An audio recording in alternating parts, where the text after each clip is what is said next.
तर आजच्या कार्यक्रमाची रूपरेषा आपल्या सगळ्या एकता असोसिएशनच्या ज्या 8 हाऊसिंग सोसायटीज आहेत त्यांच्या व्हॉट्सॲप ग्रुपवरती आपण टाकलेली. तर आपल्या सगळ्यांना माहिती आहे की आता लोकसभेची इलेक्शन आहे आणि ही सगळ्यात महत्त्वाची इलेक्शन आहे.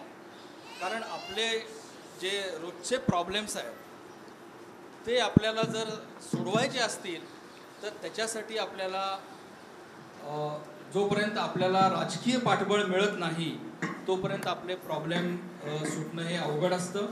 आणि लोकशाहीमध्ये ज्या निवडणुका असतात, जो इलेक्शंस होते हैं, उसको बड़ा महत्व रहता है. तो हम अभी देखते हैं कि लोग क्या करते हैं कि इलेक्शन आती है, छुट्टी है, सोमवार को अपना वोटिंग है 20 तारीख को, तो सैटरडे संडे मंडे किधर बाहर जाते हैं. तो ये जो एटीट्यूड है वो गलत एटीट्यूड है. क्योंकि अभी आपको पानी नहीं है तो आपको किसके पास जाना पड़ता है? कॉरपोरेटर के पास जाना पड़ता है, एमएलए के पास जाना पड़ता है. आपका रास्ता ठीक नहीं है, स्पीड ब्रेकर नहीं है, एक्सीडेंट्स हो रहे हैं, आपको राजकीय लोगों के पास जाना पड़ता है. और वो लोगों को चुन के लाने का जो अधिकार है वो लोकशाही ने आपको दिया है. तो आपको क्या करना है? 20 तारीख के दिन आपको वोटिंग करना है, बराबर है. तो ये हम सब लोग प्रतिज्ञा करते हैं कि जो वोटिंग का अधिकार हम लोगों को इतना फ्रीडम से स्ट्रगल करके मिला है. कुछ देशों में जाओ तो लोगों को अधिकार ही नहीं है वोटिंग का. काले लोगों को अमेरिका में वोटिंग का अधिकार प्राप्त करने के लिए 50-60 साल स्ट्रगल करना पड़ा. लेडीज़ को पहले अधिकार नहीं था वोटिंग का. तो अभी जो हमको अधिकार मिला है, हमारा क्या कर्तव्य है कि इसका 20 तारीख को हम क्या करेंगे? इस्तेमाल करेंगे. तो बोलो कितने लोग वोटिंग को जाने वाले हैं 20 तारीख को? हाथ ऊपर कीजिए. गुड, सभी, वेरी गुड. तो ये आपका एक प्रोग्राम है हमारा. दूसरा एक प्रोग्राम है यहाँ का कि घन कचरा व्यवस्थापन, कि जो अभी इलेक्शन के कंपैरिजन में आपको थोड़ा बोरिंग टॉपिक लगेगा, लेकिन वो उतना ही महत्वपूर्ण है. कि हम लोगों में शुरू में क्या किया था कि हर घर से बाहर गीला और सूखा कचरा अलग आना चाहिए और वो अलग तरीके से बीएमसी को जाना चाहिए. तो उसके लिए अभी हमने बीच में कोशिश की थी, लेकिन बीच में थोड़ा हमारा एफर्ट्स कम पड़ गया. वापस हम लोग सब मिक्स करके दे रहे हैं और इससे अलग अलग प्रॉब्लम्स आ रहे हैं. तो हम वापस ये शुरू करने वाले हैं एकता की जितनी भी हाउसिंग सोसाइटीज़ है कि रोज़ आपके घर से गीला कचरा बाहर जाएगा और खाली वेडनेसडे और सैटरडे मेरे ख्याल से सूखा कचरा जाएगा. और उसी दिन हम बीएमसी के सूखे ट्रक को बुलाएंगे. तो इससे क्या होगा कि उसका मैनेजमेंट करना बहुत अच्छा रह जाएगा और हमारी एकता सोसाइटी के लिए, समता सोसाइटीज़ के लिए एक अच्छी बात हो जाएगी. तो उसके लिए मेरे सामने एक स्टूडेंट है, मिस्टर वरुण पिथड़े. तो वो आपको 5 मिनट में बताएगा कि आपको क्या क्या करना है. प्लीज़.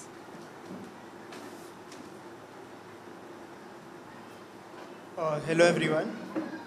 सो ये जो सॉलिड वेस्ट मैनेजमेंट का प्रोग्राम है, ये बहुत ही सिंपल प्रोग्राम है जो हर एक हाउस होल्ड में वी एक्सपेक्ट की फॉलो होना चाहिए. जिसमें आपके घर के कचरे को 2 हाफ्स में डिवाइड किया जाएगा. एक होता है अपना गीला कचरा और एक होता है अपना सूखा कचरा. ठीक है. अभी ये जो मैनेजमेंट है ये घर से चालू होना अपना फर्स्ट स्टेप है जो अपने हाथ में. इसके बाद जैसे बिल्डिंग के जो कचरे वाले हैं जो कचरा इकट्ठा करते हैं उनको अच्छे से समझा के बताना कि what is the difference between सूखा कचरा एंड गीला कचरा. जो अपने घर के किचन में जो सामान रहते हैं जैसे भाजी हो गया, वेजिटेबल्स, फ्रूट्स, ये सब अपना गीले कचरे में आ गए. और thermocol, paper, plastic, bottles, cans, ये सब अपना सूखा कचरा में आ गए. सो ये दोनों अलग अलग करके अपने कचरे वाले को देना और फिर वो कचरा वाला भी क्या करेगा, ही विल मेंटेन 2 अलग अलग डस्टबिन मेंटेन किए जाएंगे इसके लिए. और गीले कचरे में गीला वाला कचरा जाएगा और सूखे कचरे में सूखा वाला कचरा. जैसे सर ने बताया सूखा कचरा जो है ये सिर्फ वेडनेसडे और सैटरडे ये दोनों डेज पे कलेक्ट होगा और अपना जो गीला कचरा है वो हर रोज़ कलेक्ट होएगा. सो ये हम स्टार्ट कर सकते हैं as an initiative for our Ekta societies ताकि अपनी जो वेस्ट मैनेजमेंट है वो इम्प्रूव हो जाए. ठीक है. और जो आप देख सकते हैं अभी थोड़े टाइम पहले जो इश्यूज़ था कि डस्टबिन ओवरफ्लो होते थे अपने बहुत सारे बिल्डिंग्स के बाहर, ये प्रॉब्लम अपना सॉल्व हो जाएगा. तो आप सबसे मैं रिक्वेस्ट करना चाहता हूँ कि ये प्रोग्राम जो है I will also distribute some pamphlets जिसमें क्लियरली बिल्डिंग के नीचे आपके लगेंगे जो सूखा कचरा और गीला कचरा अलग अलग डिफ्रेंशिएट करने में आपको मदद करेंगे। और मैं थोड़े वीक्स में I will also contact the secretaries of the respective housing societies and I will talk to them regarding कि कैसे अपने हर एक बिल्डिंग के नीचे एक नोटिस बोर्ड पे एक नोटिस चिपकाई जाएगी फॉर द इम्पोर्टेंस इस विषय के लिए हम क्या क्या कर सकते हैं। So that's it from my side, thank you so much.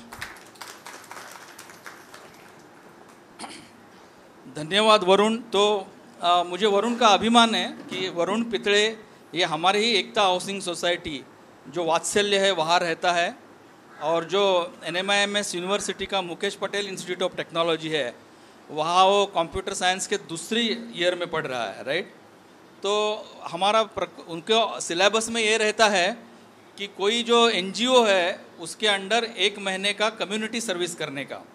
तो उसने मुझे कांटेक्ट किया क्योंकि हमारा प्रकृति फाउंडेशन इसी एरिया में कार्यरत है।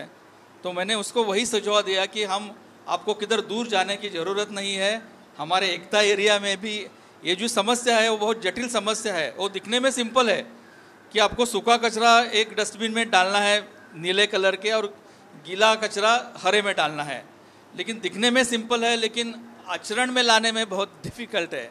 तो इस पर हम काम करेंगे एंड वरुण हम लोग काम करेंगे। मेरे ख्याल से एकता वाले भी हमारे साथ है, सभी सोसाइटीज़ में शततार का है, इनकम टैक्स है, अपने लक्ष्मी नगर मराठा है, टीचर्स कॉलोनी है। ये जो 8 सोसाइटीज़ है पहले एकता में करेंगे फिर समता में भी करेंगे, और पूरी हमारी सोसाइटीज़ में एक उदाहरण होना चाहिए BMC के लिए कि यहाँ से पूरा कचरा सेग्रीगेट एट सोर्स होता है, जिसके लिए पूरा भारत अभी झगड़ रहा है, नहीं हो रहा है। 2014 में मोदी जी ने स्वच्छ भारत मिशन किया, फिर भी अभी 10 साल हो गए, फिर भी अभी ये नहीं हो रहा है। तो यह अभी टॉपिक यहाँ हम ख़त्म करते हैं। मैं दोबारा वरुण को धन्यवाद देता हूँ कि उसने ये टॉपिक चुना और हमारे एरिया के लिए वो काम कर रहा है।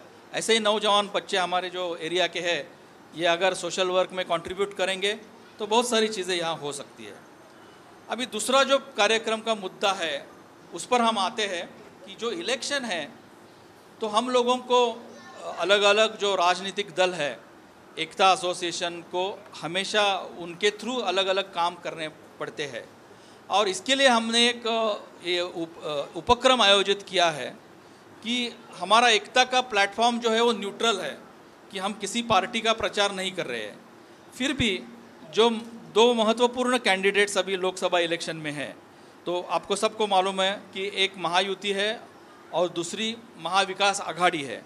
तो दोनों कैंडिडेट्स को या उनके रिप्रेजेंटेटिव्स को हमने एक मौका दिया है कि यहाँ आके आपकी जो विज़न है आपके कैंडिडेट की वो हमारे सब एकता सोसाइटी के जो लोग हैं उनको आप बताइए। हमारे जो प्रॉब्लम्स है वो हम उनको बताते हैं हमेशा, उनको मालूम ही है।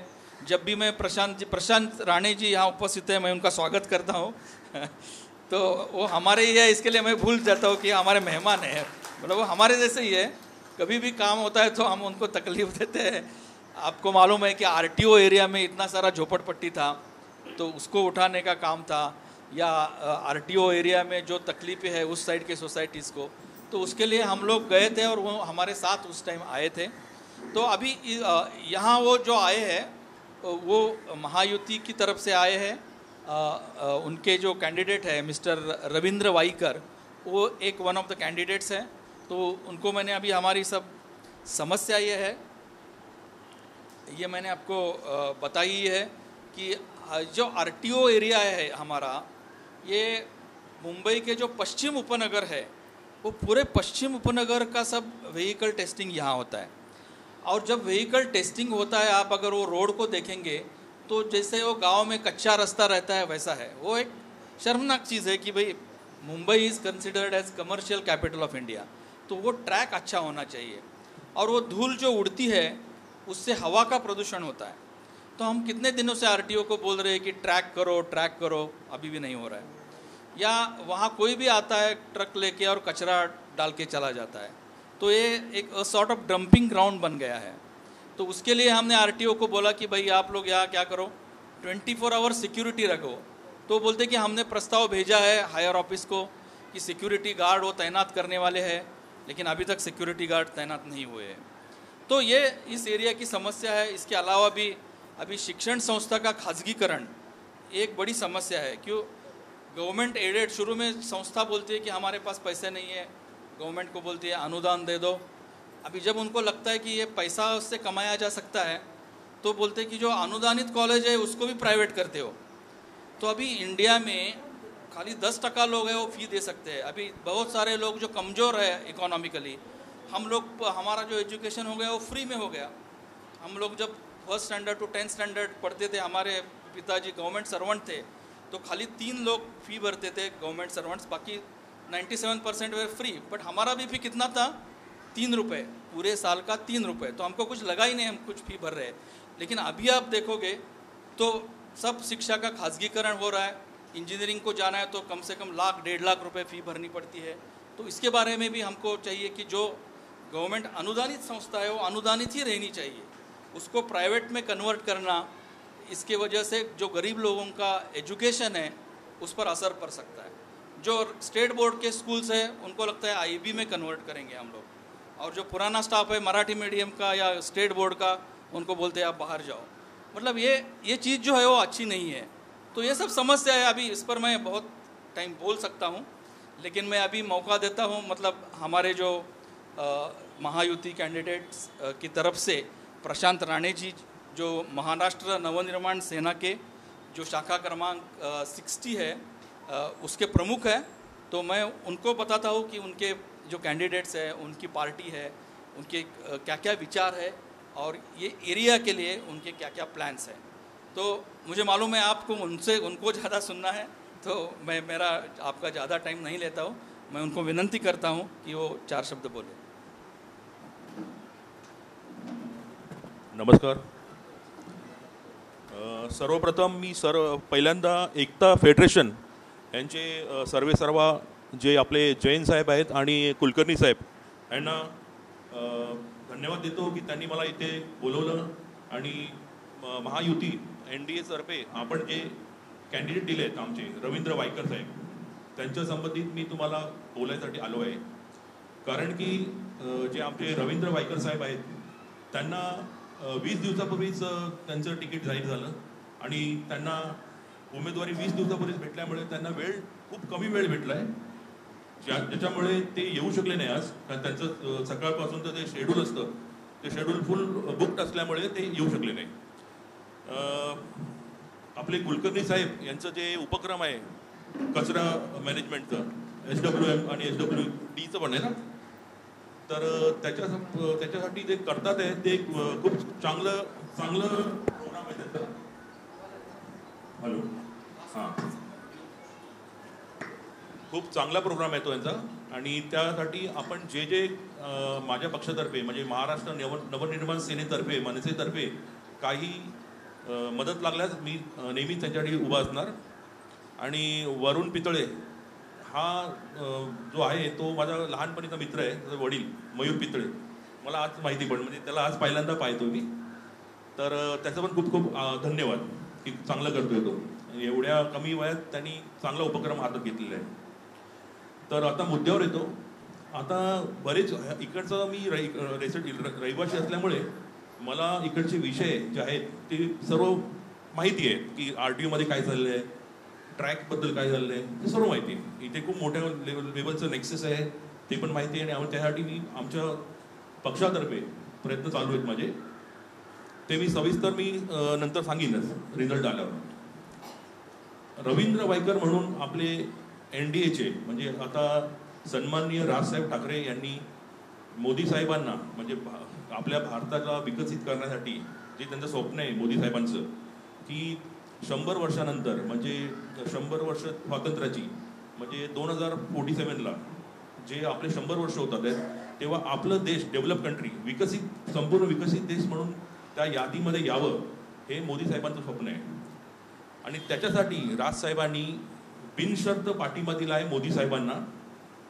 आणि त्यांचा जो कॅन्डिडेट आहे तो कॅन्डिडेट आहे रवींद्र वायकर। आता हे रवींद्र वायकर ह्यांचा बॅकग्राऊंड सांगतो। रवींद्र वायकर साहेब हे गेल्या 35 वर्षापासून संविधानिक पदावर आहेत, म्हणजे ते 4 वर्ष म्हणजे 4 टर्म नगरसेवक राहिलेत, स्थायी समिती स्टँडिंग कमिटीचे अध्यक्ष राहिलेत आणि 3 वेळा ते आमदार म्हणून जोगेश्वरी ईस्ट पूर्वेचे तिकडनं ते रिप्रेझेंट करतात.